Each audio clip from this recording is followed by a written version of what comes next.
Ժողովրդական կրկին ու կրկին իմպորտ ավտոյի մասին։ Նախ, քանի որ դուք մեզ նոր եք միացել, շատերդ մեզ նոր եք միացել, խնդրեմ մի հատ ծանոթանաք իմ արած հոլովակին, որպեսզի հասկանանք ինչի մասին է խոսքը, ահա խնդրեմ, բայց եթե 20 րոպե ժամանակ կամ հավես չունեք դա նայելու, ապա խնդրեմ ծանոթացեք մի հատ հետքի արած կրճատ հակիրճ հոլովակին ընդամենը 2 րոպե։ Կերացրու 8 ամիս առաջ վարկես վերցրել, որ Չինաստանից քեզ համար մեքենա բերեն։ Ու այսօր ոչ մեքենան կա, ոչ գումարդ են հետ տալիս, ու բանկն էլ քեզնից 8 միլիոն դրամ է պահանջում։ Սուրենը որոշում է Չինաստանից 13.3 միլիոն դրամանոց Լիսյան L6 Max էլեկտրոմոբիլ պատվիրել։ Պայմանագիր է կնքում ID լիզինգի եւ ներմուծող Եվրոմոտիվ կազմակերպության հետ, որ սոցցանցերում հայտնի է իմպորտ ավտո անունով։ Նա վճարում է 2.2 միլիոն դրամ կանխավճար եւ միջնորդավճար, իսկ ID լիզինգը 7.3 միլիոն փոխանցում է մատակարարին։ Խոստանում են, որ մեքենան 60 օրից կհասնի։ Անցնում է 8 ամիս, մեքենան չկա, ու ոչ մի ապացույց չկա, որ այն ընդհանրապես գնվել է։ Սրանից բացի Սուրենը Եվրոմոտիվի տնօրեն Արտյոմ Արշակյանի անձնական քարտին փոխանցել է 572,000 դրամ, իբր մեքենան թաղանթապատելու համար։ ID լիզինգից ասում են, որ քանի դեռ իմպորտ ավտոն չի վերադարձրել իրենց գումարը, պատասխանատուն Սուրենն է։ Մինչ այս հարցերը կլուծվեն, արդեն կուտակվել է 700,000 դրամի տոկոս, որը էլի Սուրենը պետք է վճարի։ Սուրենը մեզ պատմեց, որ ID լիզինգի կայքի ենթամենյուներից մեկում Google Drive-ի հղումով մի պայման կա, որ եթե մատակարարը մեքենան չի բերում, բանկը պատասխանատվություն չի կրում ու ամբողջ վնասը կրում է հաճախորդը։ Սուրենի խոսքով պայմանագիրը ստորագրելիս իրեն սրա մասին չեն նախազգուշացրել։ ID լիզինգից ասացին, որ իրենք օրենք չեն խախտել, հաճախորդն է ընտրել մատակարարին ու հիմա ուսումնասիրում են գործը։ Իսկ իմպորտ ավտոյի տնօրեն Արտյոմ Արշակյանը իր աշխատակցի միջոցով մեզ փոխանցեց, որ ընդհանրապես չի ճանաչում Սուրենին։ Արդյունքում Սուրենը ծախսել է 2.8 միլիոն դրամ։ Մեքենա չունի, 8 միլիոն դրամ էլ պարտք է բանկին։ Կարդացեք ամբողջական հոդվածը հետք.am կայքում։ Ու այս հոլովակներից հետո, որտեղ որ ես ու հետքը փաստերով ապացուցում ենք, որ իրանք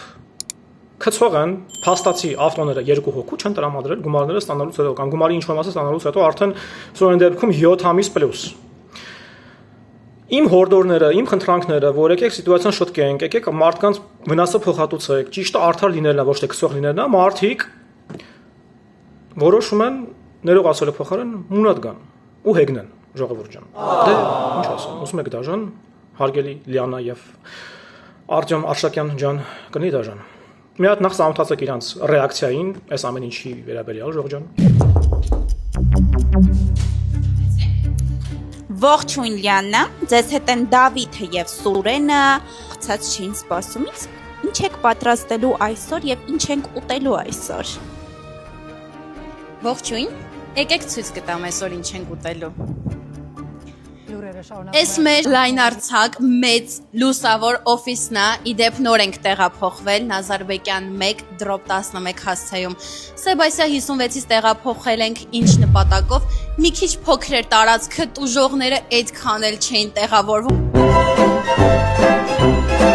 Հա, մեր դուխի վրա առավել եւս տնօրենի դուխի վրա խնդրում եմ չկասկածել։ Իսկ այս վիդեոյում ովքեր որ վատ մեկնաբանություններ գրեն, երթվում եմ անհատապես թակելու եմ ձեր դուռը։ Ժողովուրդ ջան, այսօր փաստերով, այս նոր իմ հաղորդման մեջ ներկայացնեմ ձեզ նոր տուժող, ով տուժել է էլ ավելի վաղ, քան Սուրենը, ու պարզվում է, հարգարժաններս,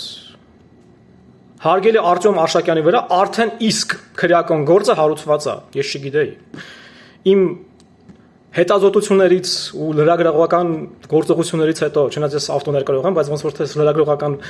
գործունեությունը ավելի վաստացվում մոտս, շատերը արդեն դա են ասում, փաստաբան չզդարը։ Ինչևէ, հարգարժան Արտյոմը, ժողովուրդ ջան, այս էլ արդեն 3-րդ հաստատված դեպքն է ու պլյուս 3 էլ կան։ Այդ 3-ը ես լսել եմ, իհարկե, հələ փաստերը չունեմ։ Արդեն ինչ որ ձև իրանց խնդիրները լուծել են, լուծում են, մի խոսքով էլի տուժող են, փող են ընկել, ժամանակ են ընկել, ներվ են լիքը կորցրել, համենայն դեպս ընդհանուր արդեն 6 է, բայց հաստատված փաստերով 3-ն է, ու այս 3-րդ դեպքը իմ այդպես ներկայացնեմ փաստերով։ Տենամ հələ ոնց եք հերքելու, եթե կարաք հերքեք։ Ուրեմն անցած տարվա դեկտեմբերին այս մարդուց ավտո է պատվիրում տուժողը։ Պատմությունը կներկայացնի իր քրոջ աղջիկը Արփինը։ Ուրեմն Արփինեի մորաքույրը ավտո է պատվիրում Արտյոմ Արշակյանից, ուզում է այդ ավտոն լինի գա Դուբայից Արագի մեջ, այլ ոչ թե Չինաստանից 50-60 օրում, Դուբայից գա 20-25 օրում, լինի Toyota RAV4 լիակարշակ ու ավտոմատ կառոպկայով։ Փաստացի այդ ավտոն հեսա դուք կլսեք իհարկե մանրամասն ձայնայինով, փաստերով հեսա կիմանաք, բայց փաստացի այդ մեքենան նախ ուշանում է ահագին շատ, գալիս է 50-60-ից, գալիս է Չինաստանից, գալիս է վարիատոր կառոպկա, ոչ թե ավտոմատ ու գալիս է արշավի քաշակ, այլ ոչ թե լիակարշակ։ Էդի հերիք չի ժողովուրդ ջան։ Էդի հələ նոր սկիզբն է, էդի հələ հեչ։ Էդի հələ խնդիրը լրիվ ուրիշ տեղում է, գլոբալ։ Ինչի պատճառով իրանը քրեական գործ են հարուցել իր վրա։ Արտում ջան, լուրջ է վիճակը։ Ուրեմն ավտոն հերիք չի գալիս է այդ վիճակով, մի հատ պարզվում է այդ մեքենան փաստաթղթեր առհասարակ չունի։ Այսօր գցելու նոր ձև է։ Այսինքն ավտոն փաստացի տալիս են ձեզ, բերում են հասցնում են ձեզ, ու իհարկե ոչ այն մոդիֆիկացիա, որը դուք պատվիրել եք, բայց դուք այդ ավտոն չեք կարող քշեք ժողովուրդ ջան։ Ու այդ կինը առ այսօր 8 ամիս անց առ այսօր այդ ավտոն չի կարող քշի, որովհետև այդ ավտոն դառել է մետաղի ջարդոն, անշարժ գույք, որովհետև դոկումենտներ, փաստաթուղթ ոչ մի բան չունի։ Ավտոն ներկրողը ավտոն տրամադրել է, բայց ամենակարևոր բանը փաստաթղթերը, պասպորտը, դոկումենտները ոչ մի բան չի տրամադրել։ Ոնց է դա ժողովուրդ ջան։ Այսին նոր գծոցի նոր ձև է։ Ու սենց դեպք։ 4-ն են։ Այն 3-ը ինչ որ մի ձև հարցին լուծում տվել են, ինչ որ մի ձև կռվով, դավով, չգիտեմ, չեմ ուզում խորանամ, լսածներով։ Փաստեր չունեմ, չեմ հաստատում, բայց էսի հաստատված դեպք է ժողովուրդ ջան։ Հեսա պայմանագիրը, ահա խնդրեմ, ճպցնեմ մի հատ նայեք, քրեական գործը հարուցված է, հեսա ձեզ կներկայացնեն, թե որտեղ է հարուցված, ինչ ձևով է հարուցված։ Մի խոսքով փաստերով մարդը արդեն իսկ հավասարվել է Հարգարժան Արա Խաչատրյանի կարգավիճակին ու դառել է կրիմինալ դեմք։ Ինքը հերիք չի գցող, ինքը մտա կրիմինալ դեմք է, պարզվում է, արդեն քրեական գործը վրան հարուցված է։ Մարդը խափել է բառացիորեն, չորով խափել է իր հաջախորդին ու ոչ մի ձև չի տրամադրում այդ դոկումենտները, չի կարող տրամադրի, արդեն 8 ամիս անց այդ ավտոն դառել է մետաղի ջարդոն, անշարժ գույք, բանի պետք չի, $39,000 ընկել է ջուրը։ Այդ կնոջ փողը, Արտեմ ջան, երբեք փոխհատուցելու։ Որովհետև քրեական գործը արդեն հարուցված է, եթե չես փոխհատուցում, նստում ես բանտ եղբայր։ Դու հայտնվելու ես Արա Խաչատրյանի կողը, վաղ թե ուշ, որտեղ հեսա Սուրենը քո վրա քրեական գործ հարուցելու։ Հարգարժան Արտեմ ջան, այլ մյուս ուժողները հարուցել, ու ես վստահ եմ էլի կան ուժողներ, պրոստը ինձ էլ չեն հասել։ Հարգարժան ուժողներ ջան, դիմեք ինձ։ Այդ չասեմ, որ այդ վերջի $5,000 կտորը, ոնց որ ինքը հեսա ձայնայնում վիդեոյում ներկայացնում է, Արտեմ ջան, այդ Կարլենով է։ Այդ Կարլենին փոխանցեք, որ ինքը քրեական գործի մասնակից է եղբայր, որտեղ ինքը բառացի այդ $4,000 առևանգելով, գողացել է ու փախել է այդ կնոջից։ Ինքը փաստացի քրեական գործի մասնակից է։ Կարլեն ջան, ցավակցում եմ, դու Արտեմի հետ ֆուլ պատասխան ես տալու այս գործով։ Այս կնոջ գործով այդ $39,000-նոց մետաղի ջարդոն դարձած արդեն 8 ամիս ամարտը չի կանում քշի այդ ավտոն, որտեղ թղթերը առ այսօր չկա ու չի լինելու ես ոնց հասկացա, այդ ավտոն, չգիտեմ, ինչ ավտո է, որ вообще ոչ մի դոկումենտ, ոչ մի թուղթ չունի, այդ ինչ ավտո է։ Այդ ինչ գողացած ավտո է։ Մի հատ էլ կոմենտներում գրեք։ Մի հատ կոմենտներում գրեք ոնց է sense լինում, որ զեմորից մարդիկ ավտո են պատվիրում, էսի արդեն որևէ դեպքն է։ Այն դեպքերը էլի կան։ Պրոստը փաստեր չունեմ, իրանք չեն ուզում խորանան։ Չեն կապնվել ինձ հետ, բայց ես լսել եմ որ կան։ Որ մեկից ավել մարդ զեմորից ավտո է պատվիրում, բայց բարձվում է այդ ավտոն դոկումենտ չունի, պասպորտ չունի, ոչ մի բան չունի, իրան մաքսազերծելը անհնար է։ Հիմա փաստացի այդ կնոջ ավտո մաքսազերծելը անհնար ժողովուրդ ջան։ Մի խոսքով շատ ներկայացնում, հիմա դուք կլսեք փաստերով ոնց եղել է ուժողներից։ Մարդիկ չեն հնարում, էլի։ Տենամեսի ոնց եք հերքելու, տրամսատակից ոնց եք դուրս գալու։ Մի խոսքով ես ու հանրությունը, Սուրենը, Արփինեի մորակույրը մեղադրում ենք ձեզ քցող լինելու մեջ, դուք քցող եք, կամ հերքեք, կամ ինձ դատի տվեք ձեզ զրպարտելու համար, եթե կարծում եք, որ սա զրպարտանք է, կամ մարդկանց հասցված վնասը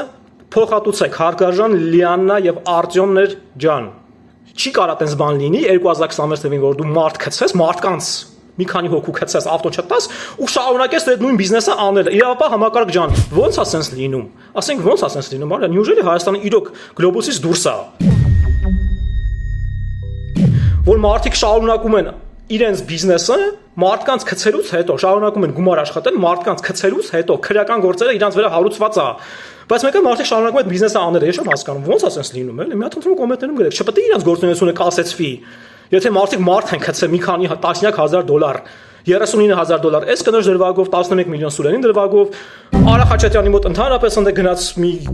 $100,000 թիվ է կայնում, եթե ոչ ավել, մենակ էլեկտրոմոբիլների գծով, իսկ այն շինարարության ոլորտում, որ 26 թվին 10+ մարդ քցել է, այնտեղ ըստ օդում կախված լուրերի $500,000 վնաս է հասցրել։ Ես չեմ հասկանում։ Դուք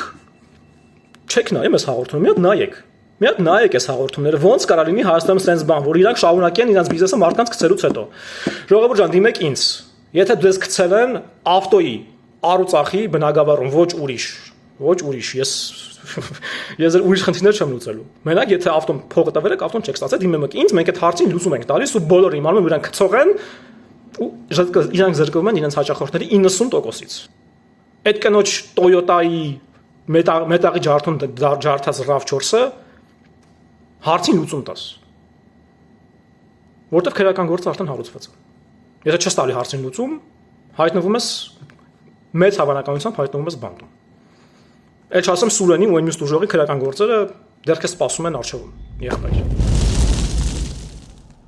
2025 թվականի օգոստոսի 28-ին Մարաքույրես Իմպորտ ավտո ընկերության հետ նույնինք Եվրոմոտիվ ՍՊԱ-ը կնքում է տրանսպորտային միջոցի առքովաճառքի նախնական պայմանագիր, համաձայն որի նշված ընկերությունը պետք է ձեռք բերեր, ներմուծեր եւ մաքսազերծեր Toyota RAV4 մագնիշի ավտոմեքենա։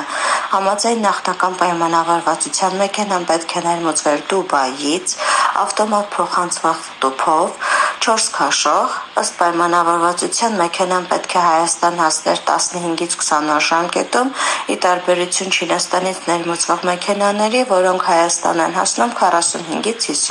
50 օր օրում։ Քանի որ շուկայում մեծամասամբ առաջարկվում է Չինաստանից ներմուծվող վարիատոր փոխանցման տուփով եւ առաջնակարգ մեքենա, Մարաքույրես համաձայնվում է վճարել ավելի թանկ, բայց մեքենան բավարարի իր նշած պայմաններին։ Մեքենայի նախնական գինը սահմանվում է 39,000 ԱՄՆ դոլար, որից 29,000 ԱՄՆ դոլարը նույն օրը վճարում է որպես կանխավճար։ Անցնում է պայմանավորված ժամկետը, սակայն մեքենայից տեղեկություն չի լինում։ Այն հարցին, թե երբ կգա մեքենան, վերոնշյալ ընկերության տնօրեն Արտյոմ Արշակյանը սկզբում պատասխանում է, որ մեքենան հասել է Իրան, ամիսներ անց ասում է մեքենան հասել է Վրաստան։ 2025 թվականի դեկտեմբերի 1-ին վրացական տրանզիտ համարներով մեքենան հատում է ՀՀՍ-ը, դեկտեմբերի 4-ին մեքենան տրամադրում են մորաքրոջից պահանջելով մնացած գումարը։ Տվյալ օրը Մարաքույրես կատարում է 5000 դրամի վճարում, իսկ գումարի մյուս մասը պայմանավորվում են վճարել պետական գրանցման օրը։ Նշան, որ մեքենան Չինաստանից է, վարիատոր փոխանցման տուփով եւ առաջնակարգ ինչը չի համապատասխանում նախնական պայմանավորվածությանը։ Արտյոմը ամրագրում է գրանցման օր Երևանի ՀԿԲ-ում, սակայն չի ներկայանում ոչ ինքը, ոչ որևէ այլ ներկայացուցիչ։ Երկարատև փորձերից հետո հաջողվում է կապ հաստատել իր հետ եւ այն հարցին, թե ինչու չեկաք չբերեցիք փաստաթղթերը, որ մեքենան գրանցենք, ստանում ենք պատասխան, թե թղթերը կորել են գրասենյակից կամ գողացվել։ Համաձայն ՀՀ օրենսդրության սահմանը հատելուց հետո 14-օրյա ժամկետում տրանսպորտային միջոցը ենթակա է մաքսազերծման։ Պետական եկամուտների կայքում կա նման բաժին, որտեղ կարող ես փնտրել տրանսպորտային միջոցը վինծածկագրով եւ ստուգել, արդյոք մեքենան անցել է մաքսազերծում, թե ոչ։ Ստուգումում եւ ինչպես ենթադրելի էր, նման վինով մեքենա չի գտնվում։ Արտյոմը պարզաբանում է, թե մեքենան մաքսազերծվել է Ղրղստանի Հանրապետությունում, որը ԵՏՄ անդամ պետություն է, եւ ժամանակ է խնդրում, որ գտնի կամ վերականգնի կորցված կամ գողացված փաստաթղթերը։ Հունվարի 5-ին նորից են գրանցվում մեքենայի հաշվառման եւ պետական գրանցման համար Մեծամորի ՀԿԲ-ում։ Այս անգամ նա հավաստիացնում է, որ բոլոր փաստաթղթերը առկա են եւ կարող է մեքենան ստանալ պետական գրանցում։ ՀԿԲ է ներկայանում Ոմն Կարլեն փաստաթղթերի փաթեթով եւ ասում, որ մինչեւ իրեն չվճարվի 4000 ԱՄՆ դոլար, չի տրամադրի փաթեթը։ Գումարը ստանալուն պես նա փախուստի է դիմում Մեծամորի ՀԿԲ-ից, տրամադրելով փաստաթղթերի փաթեթ, որի իսկությունը կասկածելի եւ կեղծ է։ Մեծամորում հրաժարվում են այդ փաթեթով կատարել պետական գրանցում։ Ըստ ստացված փաստաթղթերի ներմուծումը կատարվել է ոչ թե Եվրոմոտիվ ՍՊ-ով, այլ ֆիզիկական անձով։ Փաստաթղթերի փաթեթից պարզ է դառնում, որ խարդախության զոհ ենք։ Հանցանքի մասին հաղորդում ենք ներկայացնում ոստիկանություն, Արմավիրի ոստիկանության բաժինից գործը ուղարկվում է Մալացիայի ոստիկանության բաժին, ապա դիմում ենք քննչական կոմիտե, գործը այժմ գտնվում է Վաղաշապատի քննչական կոմիտեում։ Իդեպ հունվարի 5-ին մենք կատարել էինք նաև մեքենայից պետական գրանցման, ինչպես նաև համալինչի ձեռքբերման հետ կապված բոլոր վճարումները։ Հելենայի, դու ինչքան գումար ուզեցիր սկզբից $29,000 տվեցի, հետո ուզեցիր 5,000-ը, էլի տվեցի, էլի ուզեցիր 4,000-ը, էլի տվեցի, դու ոնց չես ամանչում բա։ Բա ավտոյի փողը չեմ տվել, բա քեզ նվեր եմ տվել։ Բա հիմա ուր է ավտոն, ես չեմ կարող քշեմ ավտոն։ Բա ես ավտոն չեմ կարող քշեմ, ուր է ավտոն։ Այսօր այսքան է ժողովուրդ ջան, խնդրում եմ ձեզ, եղեք տեղեկացված, մի թողեք որ ձեզ խաբեն, դիմեք ինձ եթե ձեզ խաբել են, անվճար, լրիվ անվճար, ինտուզիազմով, հավեսով, մեծ հաճույքով, շատ ավելի մեծ հաճույքով, քան թե ավտովաճառն է, ես ասելով եմ անում, որովհետև արդարությունը վերականգնվելու է։ Դա անխուսափելի է։ Շնորհակալ եմ ուշադրության համար։